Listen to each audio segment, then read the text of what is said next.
যুবসাথী 21 থেকে 40 যারা শুধু পড়াশোনা করেন, স্কলারশিপটাকে আমরা বাদ দিয়েছি, কারণ ওটা তার পড়ার জন্য লাগে, সেটাকে আমরা ধরছি না।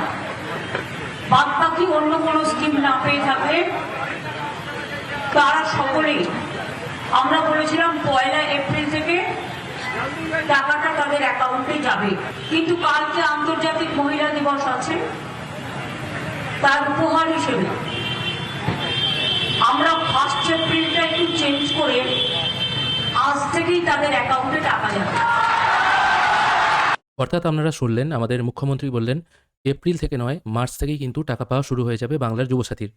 কারা কারা পাবে সেটাও কিন্তু আবারও তিনি পরিষ্কারভাবে স্পষ্টভাবে বলে দিলেন। তবে আজ থেকেই টাকা আসবে কিনা সেটা একটা দেখার বিষয় আছে। যুবসাথীর যে অফিসিয়াল ওয়েবসাইট যেটা চেঞ্জ হয়েছে, সেখানে অ্যাপ্লিকেশন সাবমিশন বা অন্যান্য যে ব্যাপারগুলো আছে, স্ট্যাটাস দেখার অপশান দেখা, এই অপশানগুলো কিন্তু এখনও ঠিকঠাক কাজ করছে না। যারা অফলাইন মোডে ফর্ম জমা করেছেন বা যারা অনলাইন মোডে ফর্ম জমা করেছেন, সেই ফর্ম অ্যাপ্রুভ হলো কিনা, রিজেক্ট হলো কিনা, বা এই মুহূর্তে কী স্ট্যাটাস আছে, এখানে চেক স্ট্যাটাস অপশানে যদি আপনারা ক্লিক করেন তাহলে কিন্তু স্ট্যাটাস দেখার কোনো অপশানই এখানে ওপেন হচ্ছে না। দেখুন, এখানে আমি চেক স্ট্যাটাস অপশানে ক্লিক করছি, এখানে দেখুন দেখাচ্ছে স্ট্যাটাস আপডেট কিছুদিনের মধ্যেই হবে। আর তার থেকেও বড় কথা, কিছুদিন আগে আমি একটি নোটিশ দেখিয়েছিলাম যেখানে বলা হচ্ছে অফলাইনে জমা দেওয়া সমস্ত ফর্ম ডিজিটালাইজ করার জন্য 10 দিনের সময় দেওয়া হয়েছে। যেখানে ফর্ম এখনও ডিজিটালাইজ হয়নি বলেই মনে হচ্ছে এই কদিনের মধ্যে আশা করা যায় এত তাড়াতাড়ি ফর্ম ডিজিটালাইজ হবে না। তো সেক্ষেত্রে আজ থেকে কীভাবে টাকা দেওয়া হবে সেটাও কিন্তু একটা চিন্তার ব্যাপার হয়ে যাচ্ছে।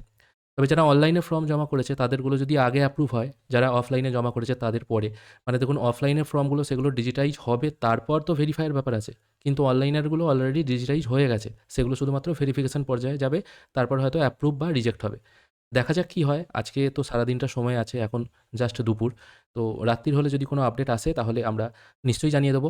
আর অবশ্যই কমেন্টে কেউ ফেক কমেন্ট করবেন না যে আমার ৬,০০০ টাকা এইমাত্র ঢুকে গেল বা আমার একবারে পুরো বছরের টাকা ঢুকে গেল, এরকম কেউ কমেন্ট করবেন না।